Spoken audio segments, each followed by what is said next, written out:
이거 한번 보세요. 충격입니다. 우리 대한민국의 잠재 경제 성장률 이제 1%대로 떨어지고 있습니다. 정부가 노란봉투법도 시행이 되어서 지금 1000개의 기업이 정부와 협상을 하고 있습니다. 원래 우리나라 예산은 728조입니다. 8.2%가 올랐는데 전쟁 추경 26조 원을 더하게 되면 9%를 넘어서게 되고, 지금 행자부 장관이 한 번 더 추경을 합시다. 지금 2차 추경도 얘기가 나오고 있습니다. 10%가 넘을 것 같아요. 그러니까 전 세계에서 가장 많이 돈 푼 나라가 되는 겁니다.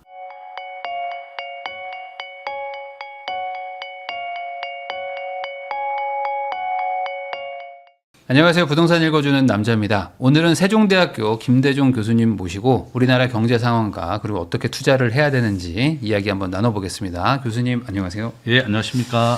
네, 저희 채널 나와주셔가지고 이제 환율 걱정 많이 해주셨고, 특히 네. 이제 경제가 좀 이제 침체되는 거에 대한 우려도 많이 해주셨는데, 네. 어쨌든 지금 환율이 뭐 1,500원 넘어가던 와중에 조금 또 안정된 것 같기도 네, 하고, 뭐 전반적으로 환율, 뭐 네. 지금 뭐 전쟁, 뭐 다양한 이슈들이 있는데 네. 하나씩 좀 여쭤보겠습니다. 우선은 환율 부분에 대해서는 좀 우려할 만한 상황에서 약간은 그래도 좀 내려온 거라고 봐야 될까요? 어떻게 보세요? 뭐 저는 전쟁과 상관없이 환율은 이렇게 86% 확률로 계속 우상향 중이다 이렇게 보고 있습니다. 네. 지금 그래프 한번 보시면 우리나라 원달러 환율은 1964년도 이후 지금까지 계속 86% 확률로 계속 우상향하고 있습니다. 오늘 현재 보니까 1,475원 정도 됩니다. 그러니까 이제 1,500원에서 조금 내려왔지만, 이게 이제 우리가 앞에서 말씀드린 원달러 환율은 86% 확률로 오른다 이런 얘기인데, 우리가 이제 엄밀하게 얘기하면 R 자성이라고 하는 것은 결정계수라고 부르는데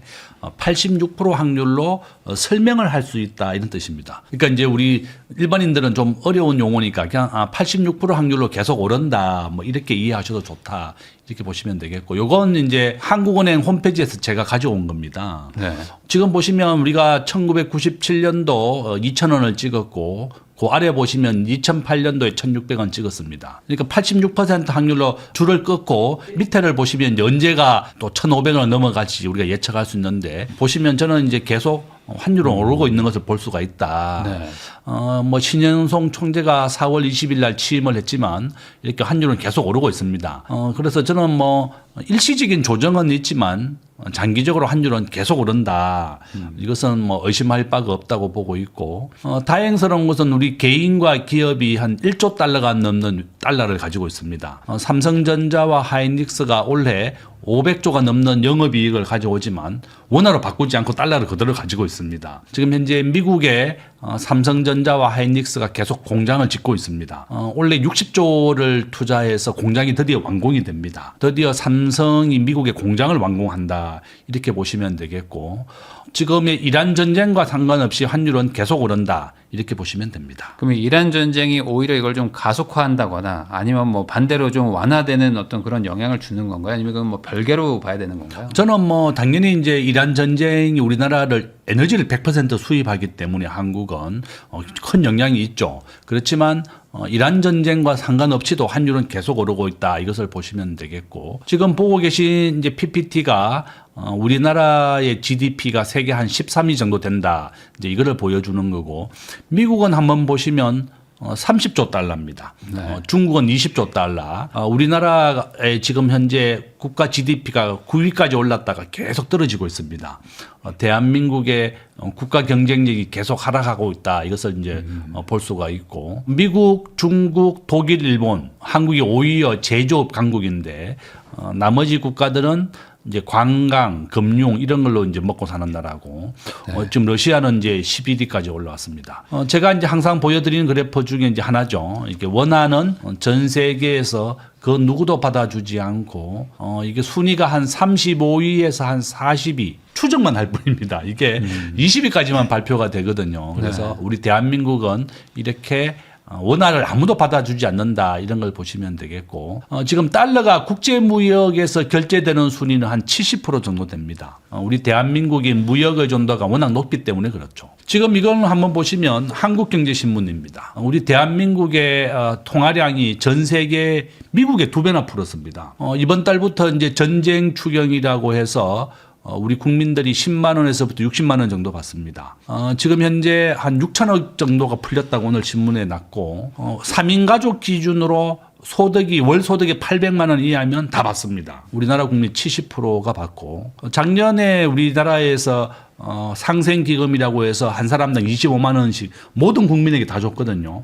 네. 99% 국민이 다 받았습니다. 한 1% 국민들 이제 거절했다 이렇게 보시면 되는데 요점은 우리 대한민국이 미국보다 돈을 2배나 더 많이 풀었다는 겁니다. 저는 바로 이런 이유 때문에 한국의 원달러 환율은 계속 올라가고 있고 원화의 가치가 떨어진다. 이거는 이제 우리가 전 세계 국제 GDP에서는 한 2% 정도 차지하고 있다는 걸 보여주고 있고 오른쪽 그래프는 주식 시장에서는 한국이 한 3% 정도 차지하고 있습니다.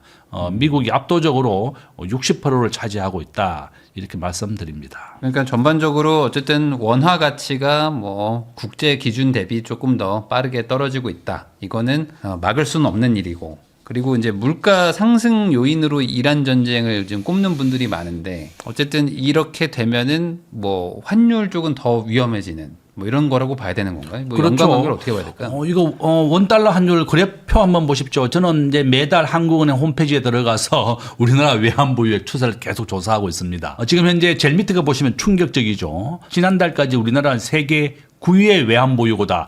자랑 엄청 했습니다. 뭐 한국은행은 보면 항상 세계 9위의 외환보유액을 가지고 있고 문제가 없다 이렇게 얘기했는데 지금 12위까지 떨어졌습니다.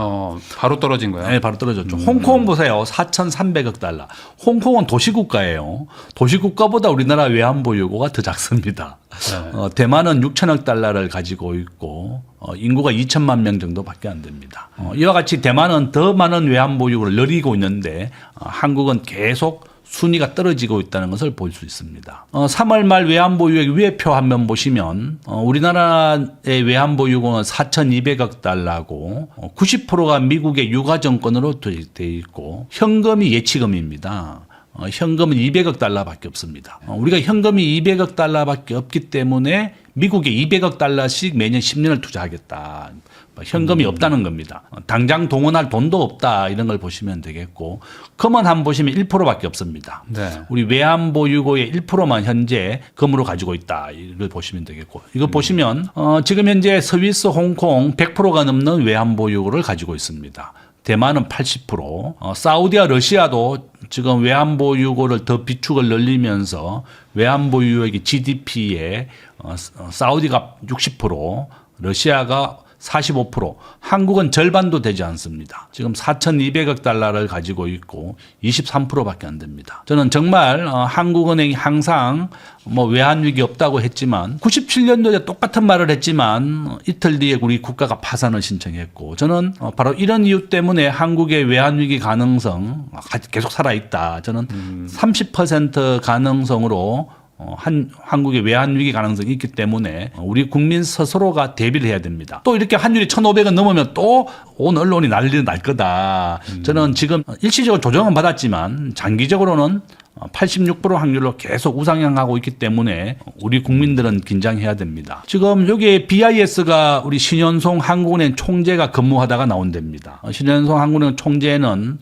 본인은 1,530원 환율이 찍었을 때 아무 문제 없고 걱정 없다 이렇게 말을 했는데요. 신현송 총재는 옥스퍼드 대학 박사를 받았고 네. 자기가 가지고 있는 현금 재산의 90%는 다 달러 자산입니다. 본인은 환율이 오르거나 내리거나 아무 상관없이 왜냐하면 본인의 재산은 유동성을 가지고 있는 현금은 전부 다 95%가 달러와 파운드 자산이다.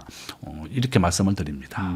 근데 이제 뭐 그분 입장에서야 뭐 계속 해외에서 계셨기 때문에 뭐 이제 부동산 빼고는 대부분 다 이제 뭐 해외 자산을 가지고 있으셨을 것 같기는 한데 어쨌든 이제 이 상황에서 문제가 안 터지면 되는 거잖아요. 이것도 어찌 보면 이제 보험의 성격으로 가지고 가는 거니까 문제가 안 터지면 문제가 아닐 텐데 어쨌든 단기적으로 봤을 때는 뭐 아까 잠깐 말씀해 주셨지만 하이닉스도 삼성전자도 외화를 계속 벌어오니까 위험도 리스크가 조금 좀 낮아졌다 이렇게 봐도 되는 건가요? 아니면 그래도 문제가 저는 뭐 우리 기업과 개인은 굉장히 환율 상승에 대해서 대비하고 있습니다. 우리가 1997년도 외환위기가 났을 때 지침이 뭐였는가 하면 우리 기업은 기업의 부채를 70% 이하로 낮추라는 겁니다. 네. 그러니까 기업은 현재 기업 부채율이 70% 이하로 낮춰졌는데 국가 부채는 정부가 말하는 순수한 국채는 현재 52%입니다. 부채율이. 그렇지만 광의의 국가부채, 우리가 군인연금, 공무원연금,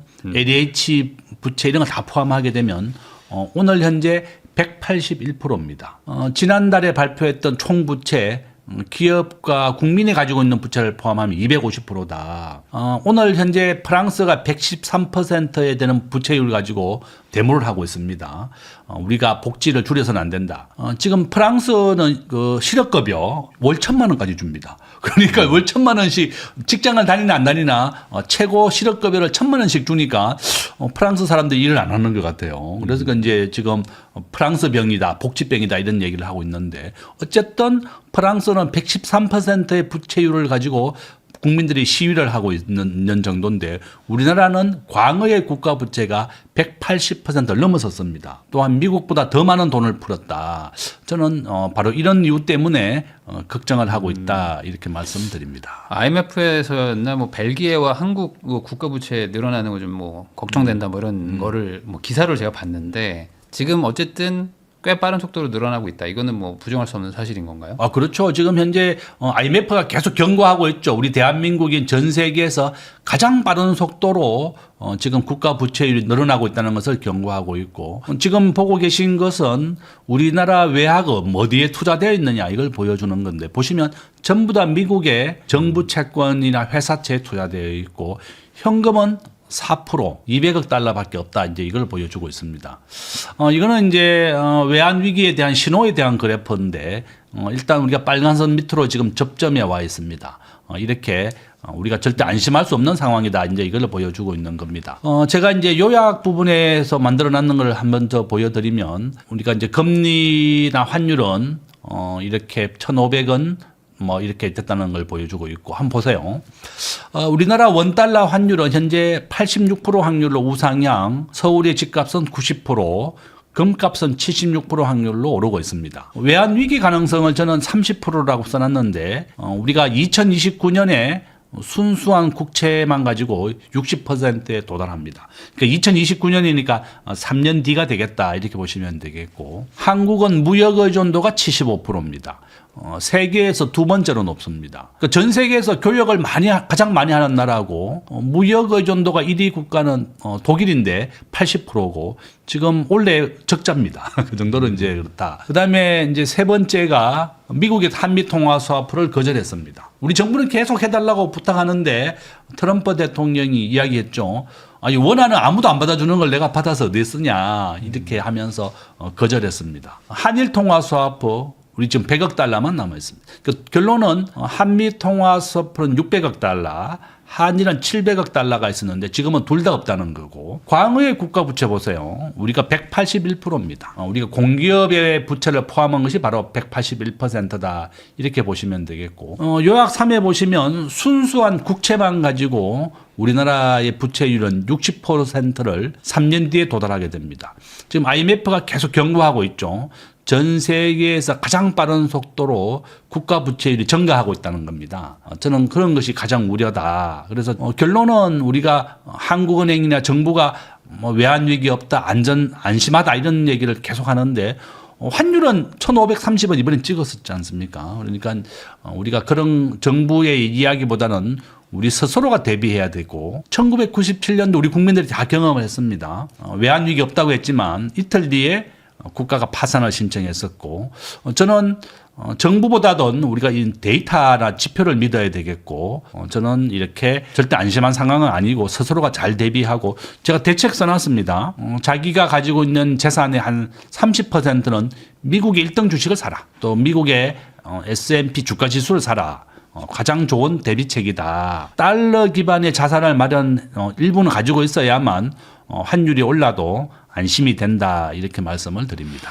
그 아까 잠깐 얘기를 해주신 것 중에 그 지금 현금이 없다고 그랬잖아요. 외화도 네. 이제 다 이제 뭐 국채나 뭐 회사채만 가지고 있고. 근데 어쨌든 지금 트럼프 행정부랑 이제 약속한 거는 이제 200억 달러인가요? 이제 매년 투자를 해야 되면 어쨌든 그게 그 현금성 자산을 가지고 투자를 한다면 외환 보유고가 더 안 좋아지는 거라고 봐야 되겠죠. 이제 어떻게 되는 건가요? 이게 그렇죠. 매년 200억 달러씩 나간다는 게. 이제 여기 보시면 요약일에 제일 밑에 보시면 한미 관세 협정은 2천억 달러를 현금으로 투자하기로 했습니다. 그러면 이제 매년 200억 달러를 10년간 투자하기로 했고 여기에다가 마스가 미국의 조선업에다가 1,500억 달러를 현금 투자하기로 했습니다. 그 두 개 합치면 3,500억 달러예요. 네. 외환보유고가 4,200억 달러밖에 없는데 우리나라 외환보유고 90%가 다 미국에 직접 투자로 가는 겁니다. 제가 밑에 보시면 트럼프 대통령은 미국에 일자리를 만들어 달라 이렇게 써놨습니다. 이게 무슨 말인가 하면 대한민국이 가지고 있는 외환보유고를 가지고 주식과 채권에 투자하지 말고 미국에 공장을 지어달라는 겁니다. 이것을 이제 우리가 직접 투자라고 부르는데 트럼프 대통령이 가장 원하는 것은 미국에 일자리를 만들어 달라는 겁니다. 제일 밑에 한번 보세요. 우리 대한민국의 약점을 한번 보시면 외국인 직접 투자입니다. 대한민국의 외국인들이 투자를 들어오는 방법은 두 가지 방법이 있습니다. FDI라고 하는 것은 한국에 와서 공장을 짓고 사람을 고용하는 걸 말하고 FII, 외국인 간접 투자라고 하는 것은 주식과 채권을 투자하는 걸 말합니다. 오늘 현재 우리나라의 국민은행은 75%가 외국인 지분이에요. 삼성전자는 50%가 외국인 지분입니다. 쿠팡은 100%가 해외 지분이죠. 네. 롯데홀딩스라고 해서 일본이 대주주입니다. 그래서 오늘날 누가 그 주식 지분을 많이 가지고 있는가를 가지고 외국 기업이라고 말해서는 안 된다. 국민은행은 또 이미 외국인 지분이 제일 많습니다. 제일 중요한 것은 어느 나라에 그 회사가 있고 어느 나라 국민을 일자리를 만들고 있느냐가 중요하다. 롯데는 전체 근로자의 70%가 한국, 30%가 미국입니다. 국민은행은 당연히 한국이 100%를 가지고 있고 쿠팡도 100% 한국인이다. 이렇게 말씀을 드리고 제가 제일 얘기하고 싶은 건 이거죠. 우리나라 청년 취업률 44%입니다. 우리 자녀들이 취업을 못하고 있는 이유가 이렇게 외국인 직접 투자로 들어온 것보다 한국 기업이 계속 빠져나가고 있다는 겁니다. 이렇게 우리나라가 미국에 간접 투자한 거 있죠. 미국의 주식과 채권을 투자한 것을 미국에 공장을 지으라는 겁니다. 미국에 직접 투자를 하라는 거다. 바로 이런 이유 때문에 한국에 있는 외환보유고의 90%가 미국의 공장을 짓는 데 소비가 될 것이다. 저는 그런 게 우려고. 어쨌든 저는 이제 국회나 정부에 계속 촉구하고 있는 게 이 약점을 좀 보완해달라는 거죠. 외국인들이 더 많은 한국에 와서 공장을 짓고 일자리를 만들게 좀 정부가 규제도 완화하고 기업하기 좋은 나라를 만들어 달라는 거고 일단은 우리나라에 있는 외환보유고는 90%가 미국에 공장을 짓는데 투자되게 됐다 이렇게 말씀드립니다. 그러면 이제 아까 방금 말씀하신 것처럼 이제 외화에서 또 현금 가지고 있는 것들 그런 부분이 이제 또 미국에 재투자가 된다면 어쨌든 외환 뭐 위기 가능성이 더 늘어나는 거는 맞잖아요 지금보다는. 근데 그거를 뭐 그래도 뭐 한미 통화 수합이라도 해놓으면 좋을 텐데 그게 그렇게 쉬운 얘기가 아니더라고요. 그렇죠. 네. 그래서 저는 이제 트럼프 대통령은 한미 통화 수합을 거절했습니다. 앞에서 말씀드린 것처럼 우리 원화는 아무도 받아주지 않는다. 원화의 경쟁력이 너무 없다는 거죠. 한번 보시면 우리가 강점에 보면 제조업은 세계 5위입니다. GDP는 13위지만 금융은 세계 40위다. 원화는 그 누구도 받아주지 않는 좀 가치가 없는 거고. 그래서 저는 그러면 한일 통화 수합이라도 좀 하자. 여기 위험 요소에 보시면 제가 세 번째에 써놨습니다. 트럼프 대통령이 한미 통화 수합은 거절했지만 지금 한일 관계가 좋습니다. 그러면 한일 통화 수합가 700억 달러가 있었거든요. 지금 현재 미국은 아예 종료가 되어 있고 한일은 100억 달러가 남아 있습니다. 어쨌든 우리가 일본과 미국은 통화 수합가 무제한으로 되어 있습니다. 또한 일본의 엔화는 기축통화국입니다. 네. 엔화를 가지고 석유를 사올 때 결제할 수 있는 거다. 그러니까 기축통화국인 미국, 유로, 그다음에 엔화, 그다음에 위안화, 파운드화 이 5개 나라는 외환 위기가 날 일이 없는 겁니다. 스스로가 기축통화국이기 때문에 그렇다. 그래서 저는 결론은 뭔가 하면 미국은 거절했지만 일본이라도 좀 해달라. 정부가 이 한일 통화 수합이라도 우리가 좀 맺어서 700억 달러까지 좀 확보를 하라. 이제 그게 정부에 부탁하는 거다. 이렇게 말씀드리고 환율 안정에 크게 기여할 거다. 이렇게 보고 있습니다. 근데 말씀하신 대로 한국 그 원화가 국제에서 통용되지 않잖아요. 그러면은 스와프를 해주는 거잖아요. 사실상 뭐 그러면 뭔가를 줘야 되잖아요. 네. 그러니까 그걸 주고 받기가 안 되니까 지금 안 되는 거 아닐까? 이렇게. 그렇죠. 그러니까 네. 이제 트럼프 대통령은 워낙 아무 가치 없으니까 안 해준다는 거고 저는 대신에 우리가 미국에 지금 직접 투자를 해서 3,500억 달러나 공장을 짓고 일자리를 만드는 데 투자하고 해주는데. 있으니까 네. 그 정도는 좀 해줘도 된다. 일본도 마찬가지죠. 저는 일본이라도 좀 우리가 정부가 노력해야 된다. 저는 그렇게 좀 보고 있습니다. 외교력을 좀 발휘를 해달라 예, 예. 뭐 이런 당부의 말씀을 해주신 것 같습니다. 어쨌든 지금 뭐 위기가 안 오더라도 위기에 다가가고 있는 건 맞네요. 어쨌든 간에 뭐가 됐든 안 좋아지는 거잖아요. 더 좋아진 거는 별로 없는 것 같으니까 그래서 좀 조심을 해달라 이렇게 말씀해 주신 것 같습니다. 김대중 교수님하고 이야기 나누고 있는데요. 요즘에 이제 경제가 반짝 성장을 했다 뭐 이런 얘기도 좀 있거든요. 특히 이제 그 반도체 쪽에서 뭐 잘 실적이 나오다 보니까 GDP가 또 성장했다 얘기도 좀 저희가 기사를 봤는데 반대로 반도체 빼고 나면 뭐 더 안 좋다 뭐 이런 얘기들도 들리고요. 지금 한국 경제 뭐 어떤 상황 어떻게 보십니까? 저는 이제 뭐 정부가 계속 이제 뭐 성장이 좀 좋아졌다 이제 이런 얘기를 하고 있지만 저는 항상 우리가 이제 긴장을 해야 되고 절대로 안심할 수 없다 이렇게 저는 보고 있습니다. 지금 한번 보고 계신 거는 우리나라의 세계 경제 성장률에 대한 그래프인데요. 세계 경제는 한 2, 3% 정도 됩니다. 자, 이거 한번 보시면 우리 대한민국입니다. 대한민국은 실질 경제 성장률이 이제 2%대밖에 안 됩니다.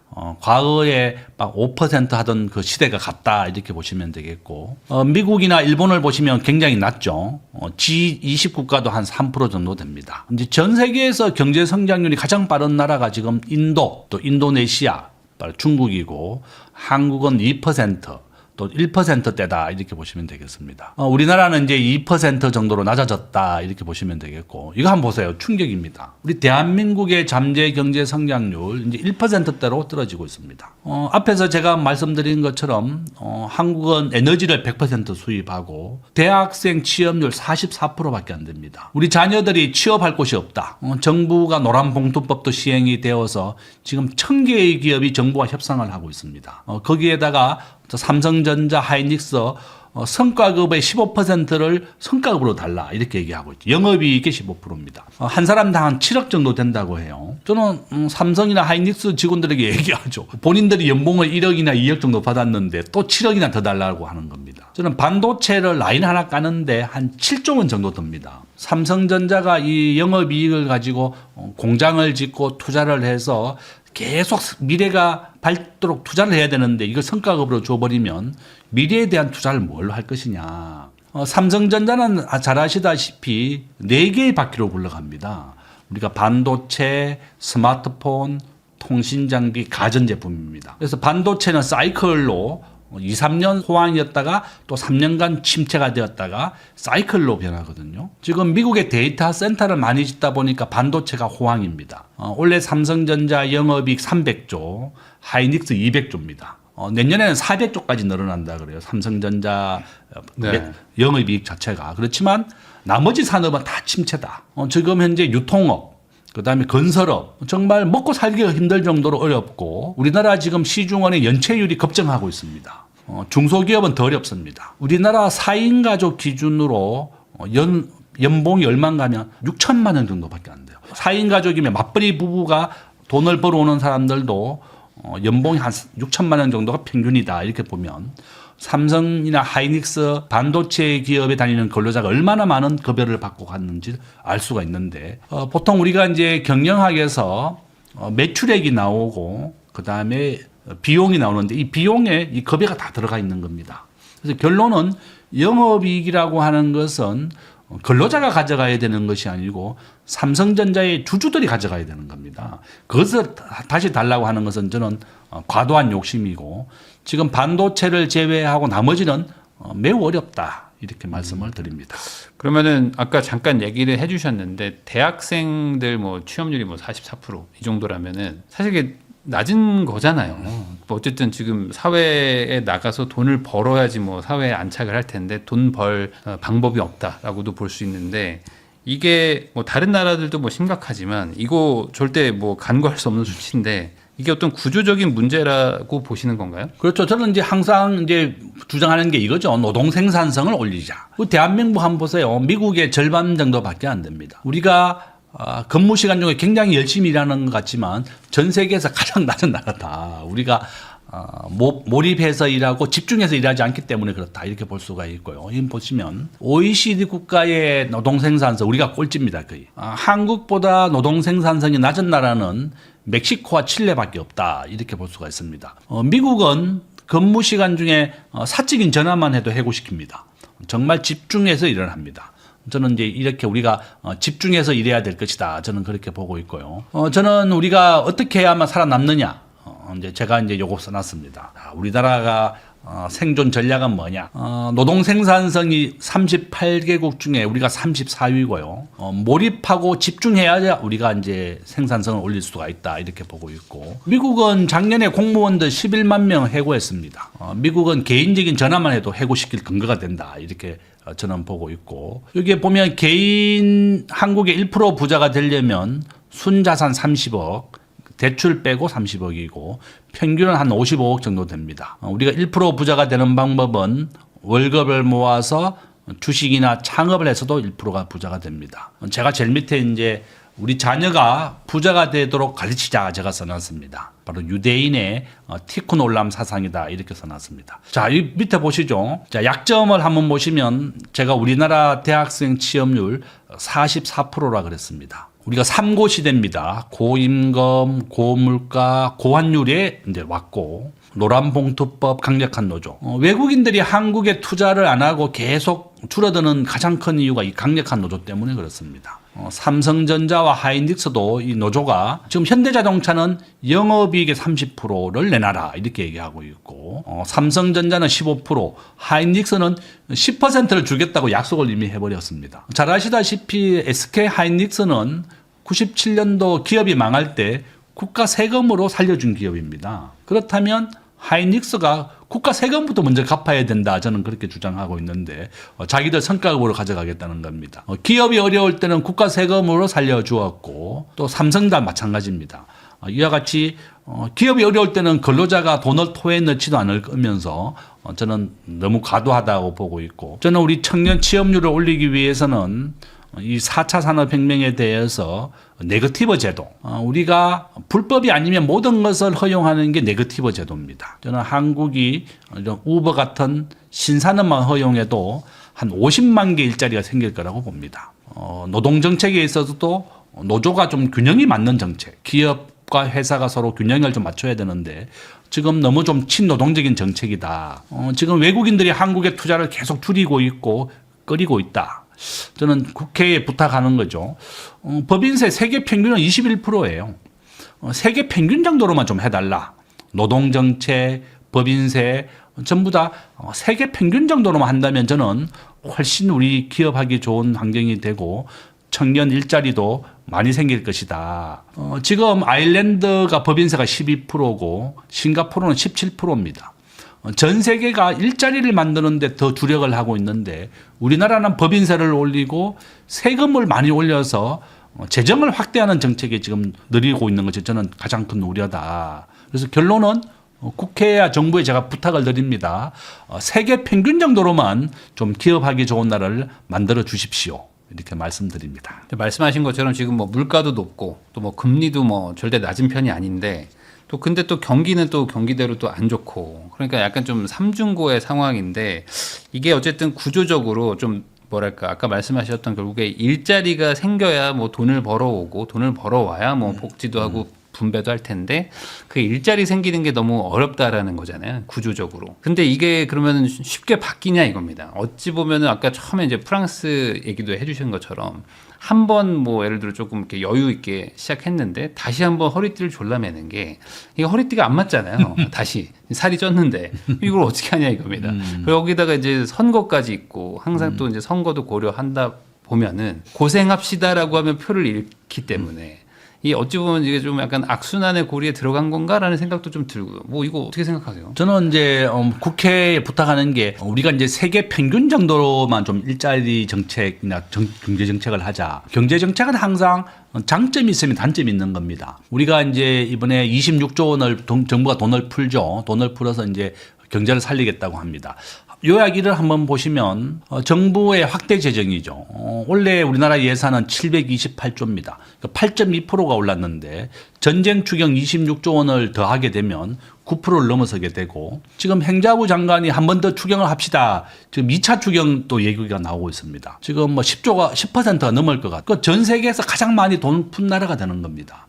저는 돈을 많이 풀게 되면 누구나가 좋습니다. 돈이 좀 많으면 여유가 있고 좋지만 단점이 뭐죠? 물가 인상이다. 이제 물가가 오르는 것이 바로 가장 큰 우려가 되는 겁니다. 지금 국가가 재정이 어려워지는 겁니다. 아르헨티나가 10번째 국가가 파산을 했고 현재 10개 나라가 IMF 구제 금융을 받고 있습니다.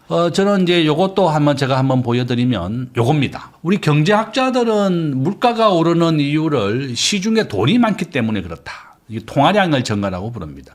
통화량이 돈이라는 뜻입니다. 정부가 이번에 전쟁 추경까지 말하면 더하게 되면 돈이 많이 풀리게 되고 그 물가가 오르는 겁니다. 우리 코로나 때는 물가가 10%까지 올랐습니다. 그래서 이제 시중에 있는 돈을 좀 줄이자. 그래서 미국이 기준금리를 5.5까지 올린 겁니다. 0%에서 5.5까지 올려서 시중에 있는 많은 사람들이 예금을 은행에 해버리는 겁니다. 예금을 5%나 이자를 주니까 그래서 물가가 잡힌 겁니다. 지금 현재 한국과 미국이 한 2% 정도의 물가가 낮아졌거든요. 돈을 더 풀게 되면 이제 시중에 돈이 많아지니까 다시 우리나라의 물가만 오르게 된다. 저는 이제 그게 큰 우려가 되고 지금 트럼프 대통령은 기준금리를 내릴 예정입니다. 미국은 기준금리를 내려서 경기를 살리겠다 이렇게 예고가 되어 있는데 우리나라는 지금 현재 돈은 한쪽은 풀고 있고 한쪽은 또 기준금리를 올릴 예정이다 이렇게 나오고 있거든요. 그래서 저는 큰 우려다. 결론은 이렇게 정부가 전쟁 추경 또 2차 추경까지 하게 되면 일시적으로는 굉장히 우리가 좀 경제가 좋아지는 것 같이 보이지만 이런 물가가 오르게 되면 가장 어려운 사람들이 바로 우리 서민들, 어려운 사람들이 더 고통을 받는 그런 우려가 된다. 저는 경제학자로서 정부가 돈을 많이 푸는 것에 대해서 이렇게 우려의 말씀을 드립니다. 그냥 결국에 이게 뭐 이 관점의 차이로 보는 분들도 있거든요. 왜냐면 아니 그러면 경제를 살려야 되는데 긴축을 하란 얘기냐? 긴축하면 경제가 더 안 좋아지지 않냐? 뭐 이런 얘기도 있고. 그래서 뭐 쓸 땐 써야 된다. 뭐 이렇게 말씀하시는 분들도 있는데 그러면 그럼에도 불구하고 지금 이 긴축 재정을 해서 뭐 부채를 최소화로 늘려야 된다. 이렇게 해석을 하면 되는 걸까요? 그렇죠. 이제 지금 이 그래프 한번 보시면요. 이게 미국의 1980년도의 기준금리가 21%라는 걸 보여주고 있습니다. 카터 대통령 때 긴축 정책을 하면서 레이건 대통령으로 정권이 바뀌었습니다. 레이건 대통령을 레이건오믹스라고 해서 세금을 인하해주고 기업하기 좋은 나라를 만들겠다. 물가를 잡는 데 굉장히 노력을 많이 했습니다. 우리가 박정희 대통령이나 이렇게 정권의 초기 때 보면 높은 이자를 잡기 위해서 굉장히 고통스러운 경험을 했습니다. 미국은 보시면 21%의 기준금리가 현재 3.5까지 내려왔습니다. 그러니까 장기적으로는 모든 은행의 이자는 내린다 이것을 보여주고 있고 88%로 은행의 기준금리를 내린다는 의미거든요. 기준금리가 내리게 되면 낮은 금리로 대출을 받아서 기업이 투자를 하게 되고 낮은 금리로 대출을 받아서 부동산을 사게 되고 주식을 사게 되는 겁니다. 경제가 살아난다는 겁니다. 그러니까 물가를 잡아야 되는 것이 한국은행의 가장 중요한 역할이다 이렇게 보시면 되겠고 이것은 미국과 한국은 함께 내린다는 의미입니다. 81% 확률이라는 거죠. 그래서 저는 뭔가 하면 정부가 재정을 확대하는 정부가 하는 정책은 두 가지예요. 돈을 많이 예산을 통해서 돈을 많이 푸는 정책이 재정 정책, 예산을 통한 거. 또 한 개가 금융 정책, 은행 이자를 통해서 통화량을 조절하는 정책입니다. 지금 정부는 재정 정책을 통해서 돈을 계속 풀겠다는 정책이고 한국은행은 기준금리를 2.5%고 미국은 3.5%입니다. 한국은행이 존재하는 가장 큰 이유는 물가 안정입니다. 물가가 올리지 시중에 돈을 조절해서 물가를 푸는 정책이다. 이 두 가지 정책이 정부가 하는 정책이다. 이렇게 보시면 되겠고, 저는 요점은 뭐죠? 미국은 기준금리를 이제 내린 것이다. 이렇게 보고 있고, 5월 달에 연준 의장이 바뀝니다. 그러면 한국도 통화량을 미국처럼 함께 내리는 정책을 해야 되는데, 정부의 이제 재정 확대 정책이 계속된다면 기준금리를 내리기가 어려워지는 거죠. 그래서 저는 정부에 부탁하는 것이 이 재정 정책과 통화 정책을 좀 정교하게 좀 잘해서 우리가 미국과 함께 은행 이자도 좀 내리고, 은행 이자가 내리면 우리 국민 모두가 좀 낫습니다. 환경이. 그런 것도 좀 고려를 해달라. 재정만 확대하는 건 정책이 최고의 정책은 아니다. 이 두 개의 정교한 정책을 필요하다. 이렇게 말씀을 드립니다.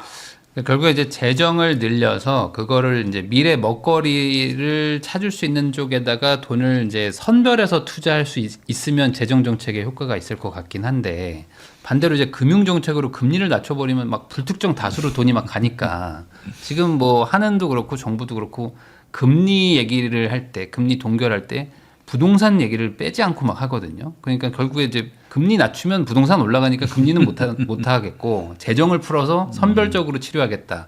그러니까 이런 전략인 것 같은데 이게 안 먹힐 거라고 보세요? 저는 아마 미국이 5월 달부터 이제 미국의 트럼프 대통령은 지금 기준금리를 매년 1%씩 내리는 게 목표입니다. 지금 현재 미국은 3.5%고요. 우리나라가 한번 보세요. 미국의 기준금리입니다. 현재 미국은 3.5%, 한국은 2.5%입니다. 미국보다 우리나라가 기준금리가 더 낮습니다.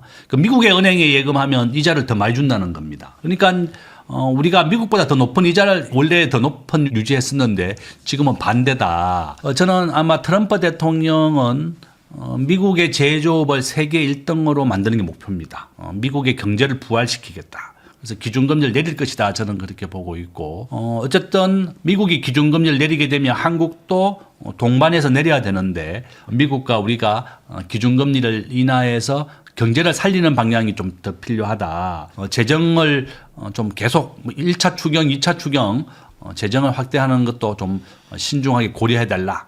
이렇게 말씀을 드립니다. 근데 오히려 그 인터넷이나 이런 댓글들 보면은 금리를 더 올려야 된다. 그러니까 지금의 이 한미 금리 역전이 이상한 거고, 원래가 한국이 더 높기 때문에 더 올려야 된다. 근데 안 올리고 있었다. 뭐 이런 얘기를 하시는 분들도 많거든요.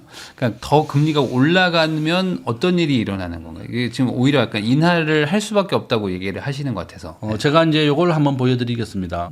우리가 이제 정책, 이제 부동산, 이제 주가, 이제 여기에 대해서 부동산이나 주가에 가장 크게 영향을 주는 것은 바로 은행의 이자다. 이게 CD 금리라는 겁니다. 부동산에 가장 큰 영향을 주는 것은 은행 이자가 내리는 겁니다. 정부는 지금 이제 부동산 가격이 너무 과열되고 오르기 때문에 오히려 은행 이자를 내리지 않겠다는 건데, 이제 마이너스 0.82입니다. 전국의 집값은 상관관계 계수가 마이너스 0.82, 주식은 마이너스 0.77입니다. 그러니까 은행 이자가 내리게 되면 부동산은 반대로 오른다는 것을 보여주는 건데, 지금 정부가 집값을 잡기 위해서 제일 좋은 정책은 은행 이자가 아니라 주택 공급이다. 우리가 이제 계속 주장하고 있는데요. 집이라고 하는 것은 짓는데 한 10년 정도 걸립니다. 우리 국민의 주거 형태를 보면 60%는 아파트, 30%는 빌라와 주택, 한 10% 정도가 상가주택이나 오피스텔에 삽니다. 그러니까 저는 정부가 부동산 가격을 잡기 위해서는 주택 공급을 늘리는 게 더 중요하지, 은행 이자 가지고는 해서는 안 된다. 제가 이제 부동산 얘기를 좀 더 하자면, 서울의 집값은 89% 확률로 계속 오르고 있습니다. 이재명 대통령 세산세 더 많이 보유하겠다, 1%까지 올리겠다고 얘기했지만 저는 쉽지 않을 것이라고 보고 있고요. 일단 서울의 집은 계속 증가하고 있고, KB부동산도 똑같은 그래프입니다. 저는 바로 그런 이유 때문에 저는 이제 우려가 된다, 이렇게 말씀을 드리고, 한번 보세요. 이게 오늘 이제 이 방송 보시는 분들 이거 꼭 해야 됩니다. 반포의 1단지 이번에 1800세대 분양합니다. 이거 32평 27억에 분양하거든요. 당첨만 되면 50억 남습니다. 반포 1단지에 지금 32평이 70억 정도 시세합니다. 그래서 결론은 이렇게 분양가 상한제가 적용되면서 당첨받으면 50억씩 버는 거니까 꼭 하셔라. 이번 5월달, 6월달 이제 공고 납니다. 그래서 아니 뭐 다들 하고는 싶죠. 되지가 않아서 그런 거지 뭐. 하고는 근데 이제 싶습니다. 이게 경쟁률이 보니까 한 500대 1 정도 되고 30%또 추첨이에요. 네. 그러니까 이제 그런 게 있으니까 이제 말씀을 드리고 저는 정부가 이제 부동산 가격을 잡겠다고 했지만 문재인 대통령과 똑같은 정책입니다. 지금 대출을 억제하고 집을 못 사게 하는 정책인데 저는 집값은 계속 오르고 있다. 정부가 아무리 그렇게 이야기하더라도 오른다고 저는 보고 있고 한번 보세요.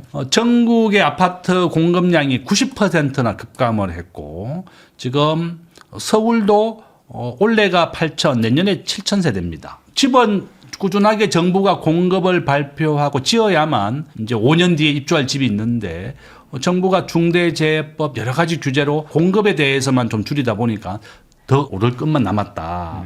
저는 정부가 빨리 주택 공급으로 전환해달라 이렇게 부탁을 드립니다. 약간 지금 경제 쪽에서 뭔가 좀 그 뭐랄까 뭐 풀리는 기미가 잘 보이지는 않는데 뭐 다행히도 어쨌든 반도체에서 갑자기 지금 이렇게 공급 부족 현상이 일어나면서 엄청난 수익을 내고 있어서 그나마 다행인데 뭐 전반적인 산업 자체가 다 잘 돼야 국민들이 뭐 먹고 사는 건데 뭐 소수의 인원들은 지금 뭐 성과급을 몇 억씩 달라고 하지만 나머지 분들은 지금 다 희망퇴직 당하고 막 이러고 있는 이 약간 좀 K자형 양극화 이게 지금 당장은 해소가 되기는 어렵겠죠, 아무래도. 그렇죠. 뭐, 지금 보세요. 이 건설업이 얼마나 어렵겠습니까. 그죠? 원래 이제 서울의 집은 원래 한 5만 세대씩 입주가 돼야 되는데 원래 10,000세대 이하로 내려가는 겁니다. 5분의 1 그러니까 80%가 급감을 했다. 그러니까 저만큼 일자리가 부족해지는 일자리가 부족해지는 거죠. 집을 안 지으니까 우리가 이제 경영학이나 경제학에서 산업 연관 분석이라고 있습니다. 우리가 30개의 업종을 가지고 이제 분류하는데 경기를 가장 빨리 살리는 게 바로 건축업이에요. 바로 건설업이다 이렇게 볼 수가 있고 노동으로 이제 먹고 사는 사람들이 이제 가장 빨리 이제 일자리를 만드는 게 바로 이 건설 경기인데 이렇게 집을 막 5분의 4가 없어지는 거죠. 80%가. 그러니까 지금 서민들이 가장 고통받고 어렵습니다. 지금 은행의 연체율이 급증하고 있고 서민들이 대출을 못 받습니다. 지금 법정 최고금리는 20%예요. 민주당이 이제 국민들을 위한다고 해서 법정 최고금리를 계속 낮추고 있습니다. 이게 단점이 뭔가 하면 제도권 내에서 대출을 못 받게 되고 사채 시장으로 몰려가는 겁니다.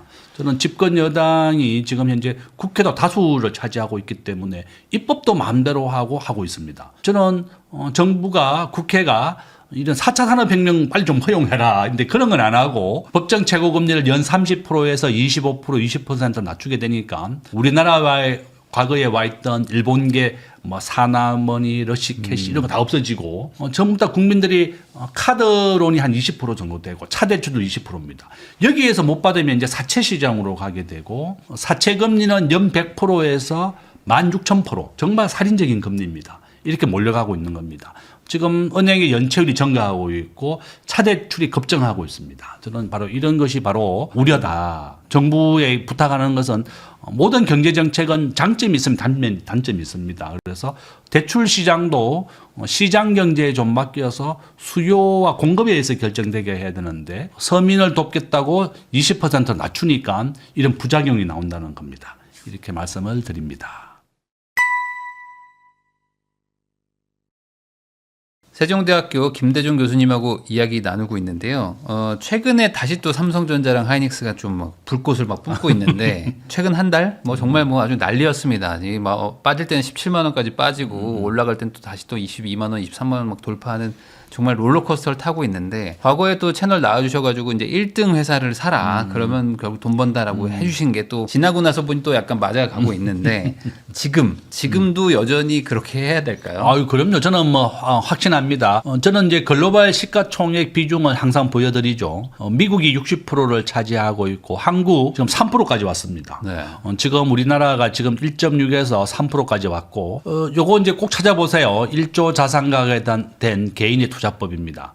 이게 이제 1조 자산가의 비법은 뭔가 하면 한국에는 지금 현재 3,000개의 기업이 상장되어 있습니다. 제가 현대정권에서 5년간 애널리스트 했습니다.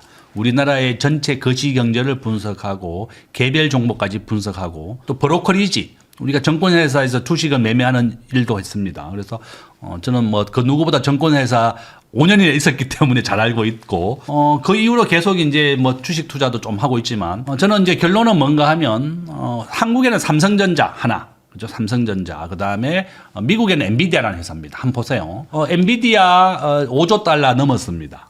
삼성전자 현재 1조 달러를 넘었습니다. 그러니까 삼성전자의 5배 큰 게 바로 엔비디아다 이렇게 보시면 되겠고, 삼성전자가 원래 영업이익이 300조, 내년에는 400조 가까이 된다고 합니다. 그래서 저는 그 투자에 대한 비율은 저는 뭐 8대2나 7대3이 좋다. 과거에는 뭐 우리가 뭐 9대1 이렇게 했는데 계속 한국의 주식시장의 비중이 올라가면서 좀 하고 있고, 우리나라 국민연금은 2대1 정도로 투자합니다. 미국에 600조, 한국에 300조. 그래서 저는 엔비디아와 삼성전자만 투자하는 것도 가장 좋은 투자의 방법이다. 그래서 개인들은 앞으로 월급 받으면 4분의 1씩 너무 무리하게 투자하지 말고 월급의 25%를 삼성전자와 엔비디아로 분산해서 투자해라. 그 비중은 뭐 2대1로 해도 좋고 반반씩 해도 좋다. 일단 뭐 삼성전자가 워낙 실적이 아마 내년에는 세계 1등이 된다 그래요. 영업이익률 가지고. 우리가 지금 반도체의 영업이익률은 70%입니다. 10,000원 팔면 7,000원이 남는 겁니다. 네. 바로 이런 이유 때문에 삼성전자 하이닉스가 주가가 4배씩 올랐습니다. 가장 좋은 투자법은 1등 주식이다. 이렇게 부탁을 드립니다. 근데 이게 뭐 안 올랐을 때 사가지고 쭉 지금 몇 배를 버신 분들도 있는데 지금 사는 거는 또 이게 좀 부담되지 않냐. 그러니까 무조건 이걸 언제든지 물론 지켜야지 원칙이긴 한데 그럼에도 불구하고 지금 사는 게 맞나? 라는 생각들을 하시긴 할 것 같아요. 그러다 보니까 요즘에 그냥 ETF 이런 것들 막 묶음으로 사서 자동으로 좀 이게 중간중간 종목이 바뀌는 뭐 이런 지수 투자, 뭐 업종 섹터 투자 이런 것들을 하시는데 그런 거에 대해서는 어떻게 생각하세요? 저 적극 찬성입니다. 제가 이제 회사 법인 자금을 투자하시는 분 만났더니 회사의 법인 자금은 손해를 보면 절대 안 되죠. 네. 한번 보시면 S&P 뱅가드 지수 ETF입니다. 지금 우리나라 원화로 한 100만 원 정도 하는데 매년 한 15% 정도 올라요. 나스닥 지수 연 30%까지 오릅니다. 그래서 나스닥 QQQ라고 하는 것은 요번에 있는 겁니다. QQQ 인베스코 ETF. 저는 ETF 투자도 좋다. 이렇게 엔비디아나 삼성전자 같은 이런 개별 종목은 급등을 했다가 급락을 할 수도 있습니다. 네. 그래서 이렇게 급락을 하는 것을 내가 참기가 어렵다. 이러면 저는 ETF 투자도 굉장히 찬성이고, S&P는 미국의 스탠다드 앤 푸어스의 500개의 종목을 추천한 거고, 여기에 보통 QQQ라고 하는 것은 미국의 주가 지수입니다. 나스닥 주가 지수. 엔비디아를 한번 보시면 2019년에 60배 올랐습니다. 2019년부터.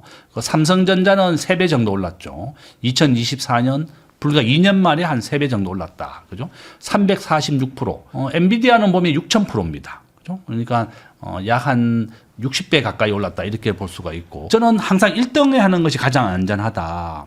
그래서 이렇게 1등에 하는 것이 좀 위험하다면 주가 지수에 해라. 그것도 아주 좋은 방법이다. 이렇게 볼 수 있습니다. 그래서 여기에는 보시면 1등 종목에 투자하는 것도 이런 위험성이 있습니다. 그래서 저는 40%씩 폭락을 한 적도 있었죠. 그래서 저는 개인들이 하기에 1등에 할 때 급락하는 것을 참을 수 있다면 1등에 하고, 그것을 내가 참을 수 없다면 이런 QQQ라든지 개별 종목 말고 ETF에 투자하는 건 아주 좋은 방법이다. 저는 회사 법인 자금으로 이제 투자하시는 분을 만났더니 본인이 손실 봐서는 안 되니까 자기 법인 자금으로 나스닥 QQQ를 하고 계시더라고요. 아주 좋은 투자법이다 이렇게 말씀드립니다.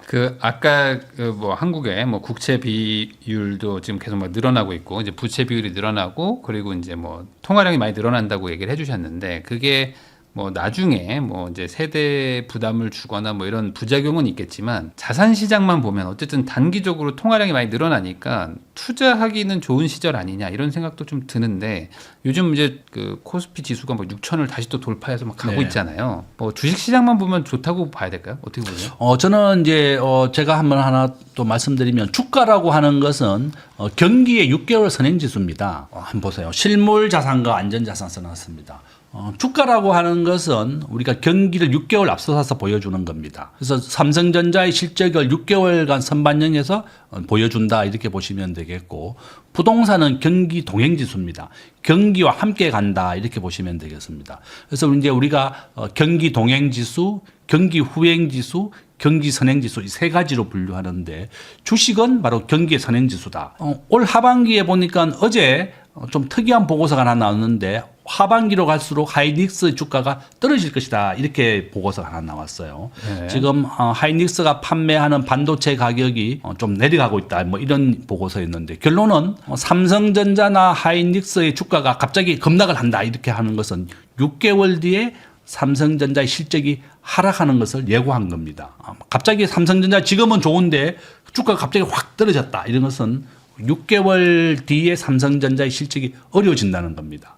지금 현재 올해와 내년까지는 지금 반도체 실적은 좋다고 예고는 되어 있지만 그 2년 뒤에는 삼성전자 주가도 크게 내릴 수도 있는 겁니다. 그래서 결론은 뭔가 하면 주식 시장 중에서 특히 반도체 시장만 좋지 유통, 건설, 나머지는 굉장히 또 어렵다. 또 이렇게 우리가 공부를 많이 해야 되고 연구를 많이 해야 됩니다. 그러니까 직장만 열심히 다녀서는 절대 부자가 될 수가 없다. 그래서 제가 앞에 청약 통장 이야기도 했지만 부동산에 대한 청약 투자도 공부해야 되고 주식도 함께 공부해야만 한국의 1% 부자가 된다.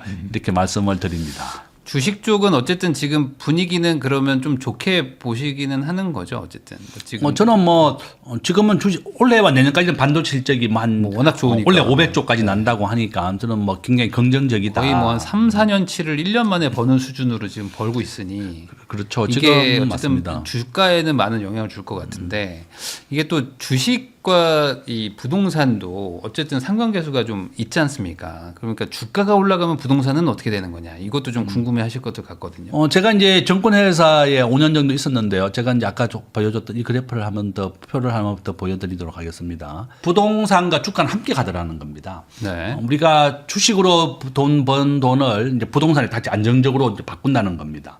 또 부동산에서 번 돈을 가지고 이제 주식으로 투자하는 분들도 있습니다. 그래서 결론은 뭔가 하면 부동산과 주가는 함께 가더라. 서울의 부동산은 90% 확률로 계속 오른다 그랬습니다. 그죠? 아직까지 우리나라의 1% 부자의 재산의 75%는 부동산입니다. 부동산이 안정되어 있거든요. 이번에 전쟁을 경험하면서 삼성전자가 20%까지 확 내리는 거 봤습니다. 17만 원까지 떨어졌죠. 전쟁이라든지 외부 변수가 한번 오면 주가는 확 빠지게 되어 있습니다. 근데 부동산을 한번 팔려고 하면 등기비가 1억 5천만 원씩 나갑니다. 등기비가 워낙 비싸니까 쉽게 매도를 못하는 게 바로 단점이다. 좀 장점도 있는 겁니다. 팔지를 못하니까. 그러니까 사고 파는 게 부동산은 평균 한 10년에 100%씩 오릅니다. 좀 주식은 하루에 30%씩 오르죠. 네. 미국은 상한가와 하한가 자체가 없어요. 아예. 2001년도 9.11 났을 때는 주가가 90%까지 폭락을 했지만 다시 또 100%씩 올랐죠. 결론은 부동산과 금리는 표 보시면 은행 이자가 내리면 집값은 마이너스 0.82. 그러니까 은행 이자가 내리면 82% 올랐다는 거고 네. 마이너스 마이너스 0.77, 77% 확률로 올랐다는 겁니다. 반대로. CD 금리가 서울의 집값도 마이너스 0.77입니다. 똑같습니다.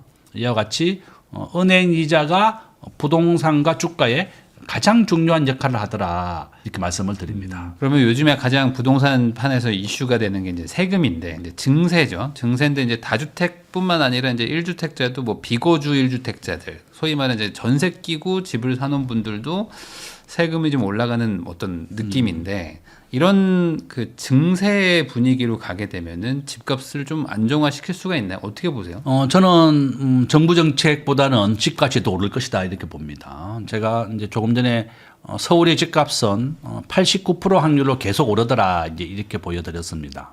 오히려 세금보다도 더 중요한 것은 주택의 공급량이다 이렇게 볼 수가 있고요. 이게 KB 부동산 그래프입니다.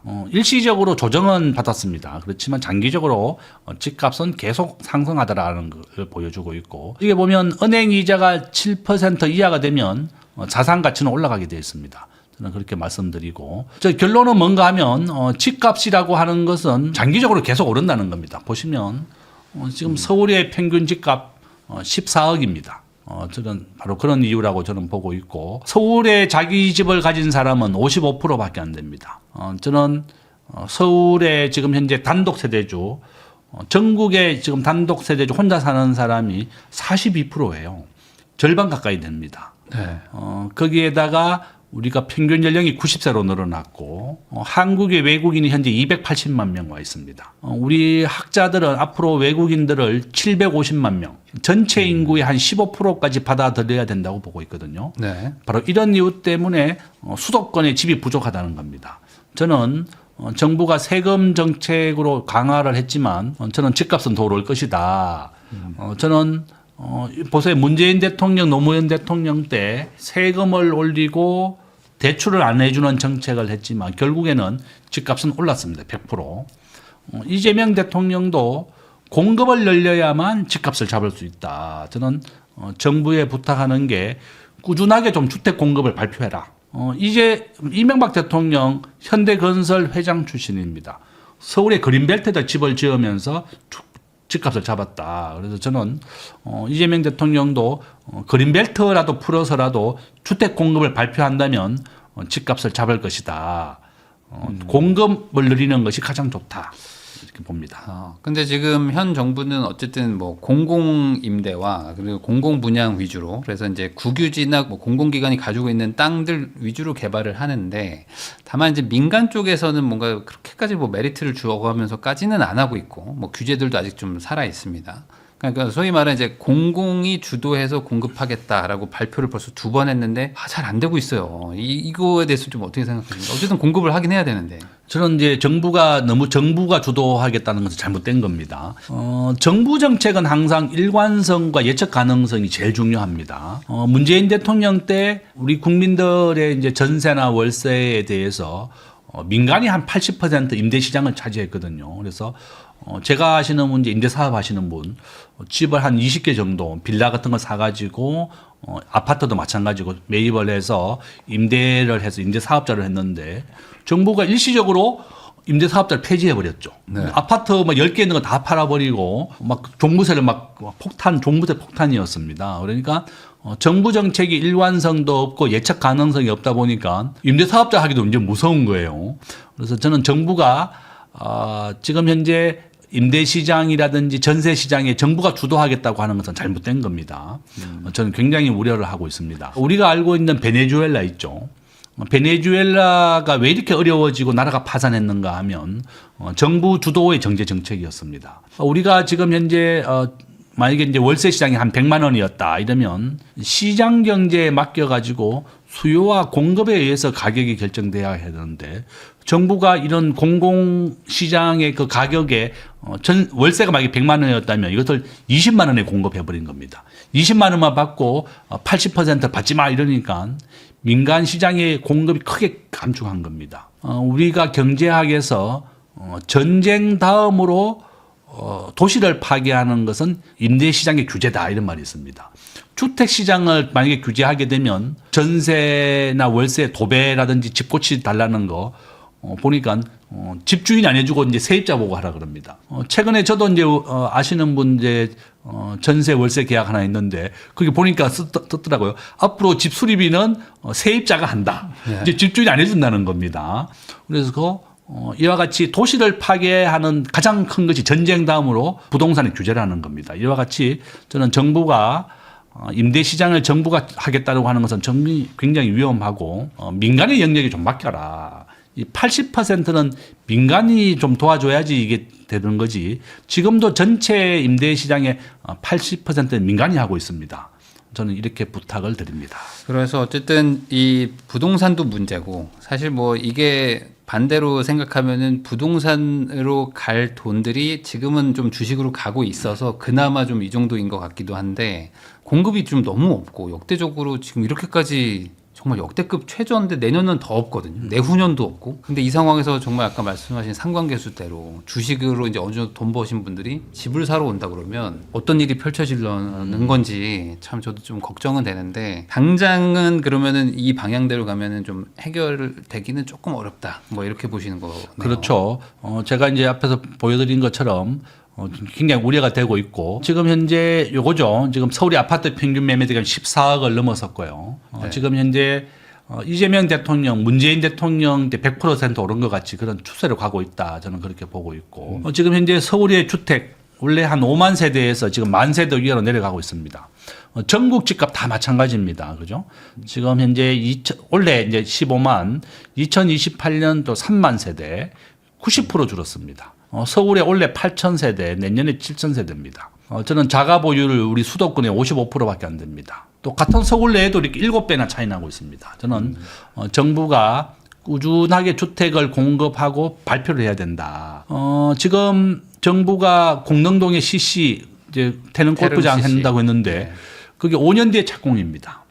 서울의 엄마 아파트도 5년 뒤에 이제 착공입니다. 그러면 아파트는 짓는데 10년, 재건축은 15년 정도 걸립니다. 바로 이런 이유 때문에 주택 가격을 정부가 이런 세금 정책이라든지 대출을 안 해주는 정책으로는 잡기가 어렵다.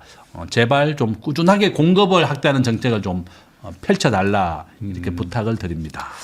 지금까지 세종대학교 경영학부 김대중 교수님 모시고 뭐 환율부터 한국 경제 그리고 이제 주식과 부동산까지 뭐 다양한 어떤 정부의 제안을 많이 해주신 것 같은데 이런 내용들이 또 어찌 보면 또 필요할 것 같기도 하고 특히 이제 뭐 위기라는 게 뭐 갑자기 오잖아요. 그리고 항상 좀 마음 놓고 있을 때 또 훅 오는 것도 있으니까 좀 돌다리 두들겨 가듯이 좀 차근차근 준비하자라는 의도로 이야기를 해주신 것 같습니다. 오늘 말씀 잘 참고하셔가지고 성공적인 투자에 도움이 되시기를 바라면서 저도 인사 나누도록 하겠습니다. 오늘 귀한 시간 내주셔서 감사드립니다. 예, 감사합니다.